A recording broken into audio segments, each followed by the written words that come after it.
Hey 10th graders, welcome back to my channel and your very own learning point. This is Kiara and currently I am a student of class 11th.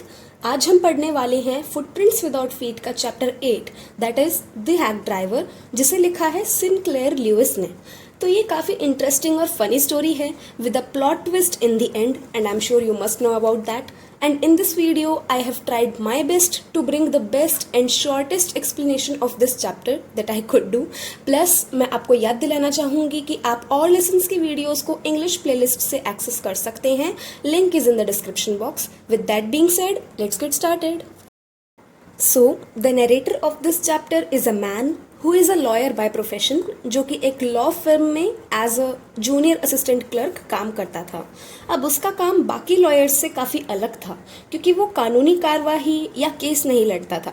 अभी वो नया ही था तो उसे summons सर्व करने के लिए भेजा जाता था उन लोगों के पास जिनकी गवाही की कोर्ट को ज़रूरत होती है. I don't know if you know about a summon और नॉट कि ये क्या होता है. मेरे पापा he was a police officer and I have had a few times जब उन्हें कोर्ट के समन्स आते थे because he was a police officer. तो किसी केस में अपनी गवाही देने के लिए उनको समन्स आते थे. समन्स एक तरह से कोर्ट के बुलावे होते हैं, they are very official in nature. अब हमारे नरेटर को अपना ये समन्स सर्व करने वाला काम बिल्कुल पसंद नहीं था क्योंकि कई बार गुंडे जैसे लोग उसके साथ मारपीट भी कर देते थे. वो कंट्री साइड दैट इज गाँव की जगह पला बड़ा इंसान था तो उसे शहर की जिंदगी पसंद नहीं थी. आई थिंक आप समझ सकते हो कि उसकी क्या फीलिंग्स रही होंगी.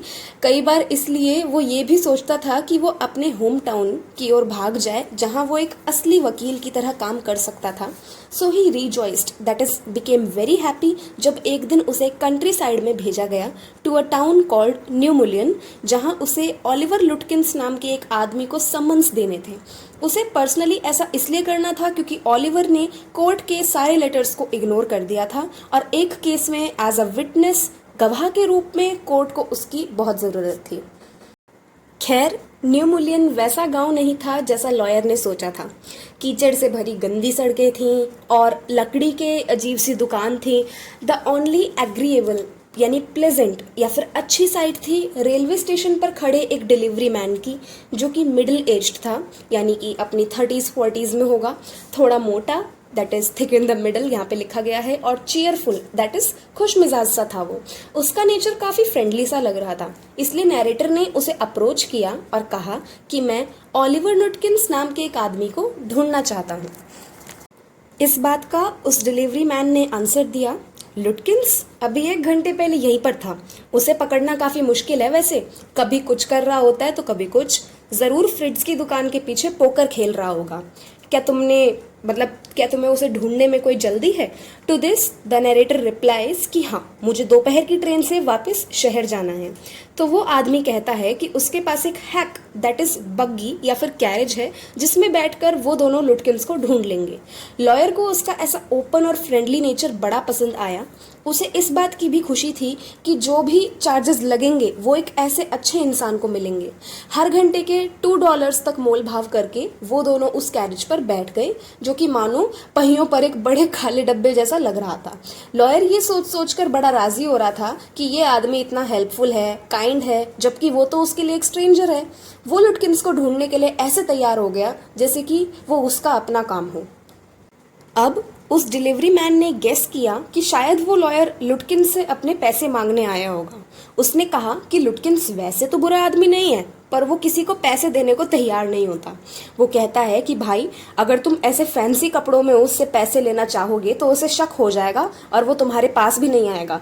इसलिए मैं खुद फ्रिट्ज की दुकान में जाकर पूछ लूंगा, तुम मेरे पीछे पीछे रहना ताकि वो तुम्हें देख ना पाए. अब ये सब सुनकर नरेटर को वो और पसंद आ गया क्योंकि वो अपने आप तो शायद कभी लुटकिंस को नहीं ढूंढ पाता. वो जानता नहीं था भाई लुटकिंस कैसा दिखता है कैसा नहीं. तो वो बिल्कुल डिपेंड हो गया उस हैक ड्राइवर के ऊपर. उसको उस हैक ड्राइवर पे अब विश्वास भी हो गया और उसने अपना न्यू मिलियन आने का असली मकसद बता दिया कि मुझे इस आदमी पर समन्स सर्व करने हैं और ये हमारे केस को अवॉइड कर रहा है, जबकि इसकी गवाही से हमारा केस बहुत जल्दी सेटल हो जाएगा. उस ड्राइवर ने बड़े ही अर्नेस्टली यानी ध्यान से सुना. उसने कहा कि चलो लुटकिंस को सरप्राइज देते हैं. He told his name as William Magnuson with the nickname as Bill. उसका फैंसी कार्टिंग एंड हैकिंग का बिजनेस है, उसने ये भी बताया. वो फ्रिट्ज की दुकान की ओर जाने लगे तब बिल ने उसे बताया कि लुटकिंस पोकर बहुत ज़्यादा खेलता है और वो लोगों को डिसीव करने में, दैट इज़ धोखा देने में या पागल बनाने में काफ़ी अच्छा है। वो इस तरह से बोल रहा था मानो उसको लुटकिंस का ये बेईमानी का टैलेंट एडमायरिंग लगता हो। लॉयर को ऐसा लगा कि अगर बिल पुलिस वाला होता तो बड़ी ही इज्जत के साथ लुटकिंस को अरेस्ट करता और बड़े ही दुख के साथ उसे कैद करता। अब दोनों फ्रिट्ज की दुकान में घुसे और उससे पूछा कि ओलिवर के बारे में, भाई वो कहाँ है, कैसे यहाँ आया या नहीं। तो फ्रिट्ज नरेटर की तरफ देखकर थोड़ा हिचकिचाया और फिर बोला कि हाँ, वो यहाँ थोड़ी देर पहले तक तो था, अब शायद वो शेव के लिए गुस्ताफ के यहाँ गया है। वो गुस्ताफ भी हो सकता है, गुस्ताफ भी हो सकता है, I am sorry for my pronunciation. अब वो गुस्ताफ की बार्बर शॉप में गए। बिल पहले अंदर जाकर पूछताछ करने लगा जबकि लॉयर गेट के पास ही खड़ा रहा। उसने स्वीड, दैट इज शॉपकीपर से ही नहीं बल्कि 2 कस्टमर्स से भी पूछा। अब जब वहां भी लुटकिंस नहीं मिला तो वो दोनों वापस हैक में बैठे। बिल ने कंक्लूड किया कि अब गुस्ताफ की दुकान पे तो पहले ही लुटकिंस का क्रेडिट यानी कि उधार चल रहा है, तो ज़रूर वो ग्रे नाम के बार्बर की दुकान पे गया होगा। वहां से बस 5 मिनट पहले ही लुटकिंस निकल गया था पूल रूम के लिए, जहां पता चला कि वो सिगरेट्स का एक पैक खरीद कर बाहर चला गया है। इस तरह वो दोनों ओलिवर को परस्यू करते रहे, ढूंढते रहे, पर पकड़ नहीं पाए। 1 बजने के बाद लॉयर को भूख लग गई थी। पूरे समय वो बिल से बात करता रहा। अब उसे फर्क ही नहीं पड़ता था चाहे लुटकिंस मिले या ना मिले। वो इतना फालतू बकवास में अपना टाइम बिता रहा था, लुटकिंस को उसने सीरियसली लिया ही नहीं।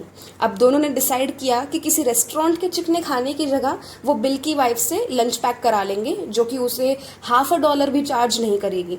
फिर वेड नाम की छोटी पहाड़ी पर जाकर सीनरी का आनंद उठाते हुए खाना खाएंगे।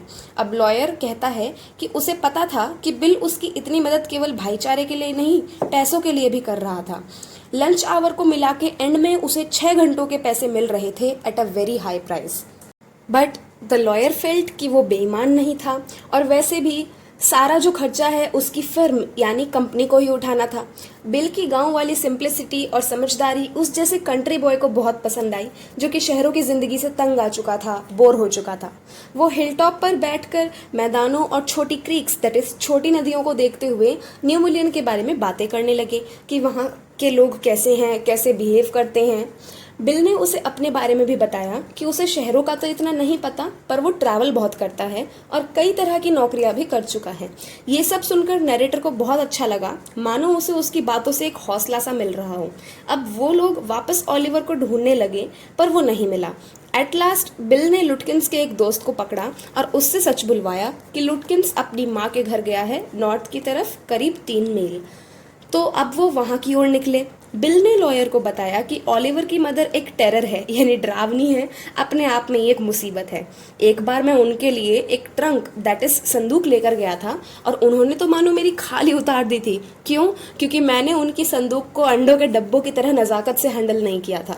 अब वो काफ़ी बढ़ा चढ़ाकर एग्जैगरेट करके ओलिवर की मदर को डिस्क्राइब करता है कि वो करीब 9 फीट लंबी और 4 फीट मोटी है, एक बिल्ली की तरह तेज तरार है और बहुत बोलती है। ज़रूर ओलिवर को पता चल गया होगा कि हम उसका पीछा कर रहे हैं, इसलिए वो वहाँ छुपने गया है। पर बेहतर ये होगा कि तुम मुझे उनसे डील करने दो। तुम्हें लिटरेचर और लॉ आते होंगे, पर स्वेरिंग दैट इज गाली देने में तुम्हें कोई ट्रेनिंग नहीं होगी। इस तरह से वो दोनों उसके फार्म यार्ड में घुसे और एक चीयरफुल दैट इज खुश मिजाज बूढ़ी औरत से मिले जो थी ओलिवर की मदर। बिल ने अपने आप को इंट्रोड्यूस किया और वहां आने का मकसद बताया, पर वो लेडी चिल्लाई और बोली कि मैं कुछ नहीं जानती और ना जानना चाहती हूँ। बिल ने उसे समझाने की कोशिश की और बोला कि लॉयर के पास लीगल राइट है, यानी कानूनी हक है एक तरह से कि वो तुम्हारी पूरी प्रॉपर्टी में ओलिवर की तलाश कर सकता है। पर वो औरत किचन में गई और वहां से लोहे का एक बर्तन उठाकर उन्हें डराने लगी कि तुम ढूंढ के दिखाओ, पर पहले तुम्हें जलना पड़ेगा। वो दोनों पीछे हटे और वो हंसने लगी। ये काफ़ी डिसरिस्पेक्टफुल ट्रीटमेंट था, पर फिर भी उन्होंने उसे उसके 1 मंजिला घर में ढूंढने की कोशिश की, पर लुटकिंस जो था वो नहीं मिला।